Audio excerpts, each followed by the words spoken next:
கணேஷ். நான் ஒரு 30 வருஷமா ஆயுர்வேதா ப்ராக்டிஸ் பண்ணிட்டு இருக்கேன். நான் ஒரு 5th ஜெனரேஷன் ஆஃப் ராஜ வைத்தியர்கள். என்னுடைய தாத்தாவுடைய கொள்ளு தாத்தா ஒரு பெரிய ராஜ வைத்தியராக இருந்தார்.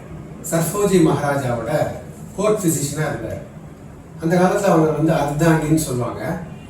ஸோ இந்த 5th ஜெனரேஷன் ஆஃப் ஆயுர்வேதிக் ப்ராக்டிஸில் நான் நாடி பரீட்சை என்கக்கூடிய நாடி பரீட்சையை யூஸ் பண்ணி வைத்தியம் பண்ணுறோம். இந்த நாடி முறைங்கிறது என்ன அப்படின்னா, நம்மளுடைய உடம்புக்குள்ளே இருக்கக்கூடிய பிராண சக்தியை கரெக்டாக அளந்து உடம்புல இருக்கக்கூடிய 3 தோஷங்கள், 7 தாதுக்கள், இந்த மாதிரி பல விஷயங்களை நம்ம பார்க்கக்கூடிய ஒரு டெஸ்ட் தான் இந்த நாடி பரீட்சை. இதன் மூலமாக உங்கள் உடம்புக்குள்ள இருக்கக்கூடிய நோய்களை கண்டறிந்து அதற்கு ஏற்ற தகுந்த சிகிச்சை நம்ம கொடுக்குறோம். நாடி பரீட்சைக்கான்னு சொல்றது நீங்க இந்த மாதிரி ட்ரீட்மெண்ட்டுக்காக பயன்படுத்துறதா இல்ல பயன்படுத்திட்டு அப்புறம் தான் இந்த ட்ரீட்மெண்ட் பண்ணணும்னு சொல்லி நீங்க டிசைட் பண்ணீங்களா டாக்டர்? இந்த நாடி பரீட்சைக்காங்கிறது ஒரு டயக்னோசிஸ் டூல் சார். இது ட்ரீட்மெண்ட் டூல் கிடையாது. மர்மா தெரப்பி அப்படின்றது ஒரு ட்ரீட்மெண்ட் டூல். அதை உபயோகப்படுத்தி நாங்கள் ட்ரீட்மெண்ட் பண்ணுவோம்.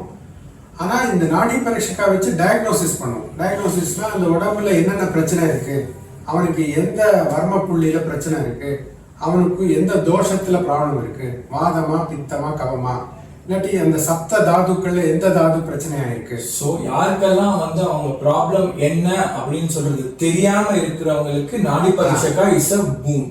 கண்டிப்பா கண்டிப்பா அதுதான் உண்மை. அது என்னன்னா, இதுக்கு ஒரு செப்பரேட் கிளாஸஸ் இருக்கா இல்ல இது உங்களோட பாரம்பரியமா வந்ததா? 2 விஷயம். ஒன்று பாரம்பரியமா வந்தது, இன்னொன்று நாங்க குரு கிட்டே இருந்து கத்துக்கிட்டது. இது நீங்க சொல்ற மாதிரி காலேஜ் எஜுகேஷன்ல நாடி பரீட்சைக்காக நீங்க கத்துக் கொடுக்க முடியாது.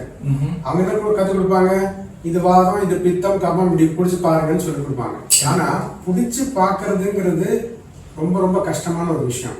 இதுக்கு மிக முக்கியமான ஒரு விஷயம் என்ன அப்படின்னா பிராணயானம். நிறைய பேர் பிராணாயாமத்தை பத்தி கேள்விப்பட்டிருப்பீங்க. பிராணாயாமங்கிறது மூச்சை இழுத்து மூச்சை விட்டு செய்யக்கூடிய பயிற்சி. ஆனா இந்த பிராணயானம் அப்படிங்கிறது என்னன்னா, நம்ம உடம்புக்குள்ள இருக்கக்கூடிய பிராண சக்தியை வெளியில உள்ள ஒரு உடம்புக்குள்ள நம்ம கொடுக்க முடியும். ஸோ பேசிக்லி ஒரு பிளட் டெஸ்ட்லயோ இல்ல ஸ்கேன்லயோ தெரியாத ஒரு ப்ராப்ளமை உங்களால கண்டறிய முடியும் அப்படின்னு எடுத்துக்கலாமா? கண்டிப்பா கண்டிப்பா அதுதான் உண்மை. அதாவது எப்படி நீங்க எக்ஸ்ரே ஸ்கேன் இருக்கு, சிடி ஸ்கேன் இருக்கு, எம்ஆர்ஐ ஸ்கேன் இருக்கு, அது மாதிரி நாடி பரீட்சைக்காக ஒரு பிராணிக் ஸ்கேன் அப்படின்னு சொல்லலாம். ஓகே.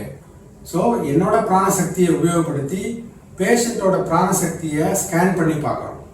ஸ்கேன் பண்ணி அந்த ஸ்கேன் பண்ணின இன்ஃபர்மேஷனை நம்ம திரும்ப ரிட்ரீவ் பண்ணி, இதெல்லாம் எங்க நடக்குது, மெஷின்ல நடக்கல, இதெல்லாம் என் உடம்புக்குள்ள நடக்குது. ஸோ இது உங்களோட பாரம்பரியமா நீங்க செய்து வர ஒரு கலை. ஸோ பட் இதுக்கு நீங்க முறையா படிச்சிருக்கீங்களா? இந்த முறையா படிச்சிருக்கேன். இந்த முறையா இதை குருகுல முறைப்படி இதை நம்ம குருகுல முறைப்படி தான் இதை படிக்க முடியும். ஆமா, சும்மா அப்படியே படிச்சுட்டுலாம் வர முடியாது. குருகுல மூலமா நீங்க அங்கேயே இருந்து அங்கேயே அவங்களோட டீச்சருக்கு சேவை செஞ்சு படிச்சு வந்த ஒரு கலை. கண்டிப்பா கண்டிப்பா. நான் பிஏஎம்எஸ் 5 வருஷம் படிச்சிருக்கேன். அதுக்கப்புறம் 3 வருஷம் குரு கிட்ட போய் இதை கத்துக்கிட்டு தான் இதை ப்ராக்டிஸ் பண்ணிட்டு இருக்கேன். ஸோ அதாவது 8 வருஷமான மெடிக்கல் படிப்பு இல்லாம இதை பண்ண முடியாது. பண்ண முடியாது. Thanks, doctor. Thanks for explaining.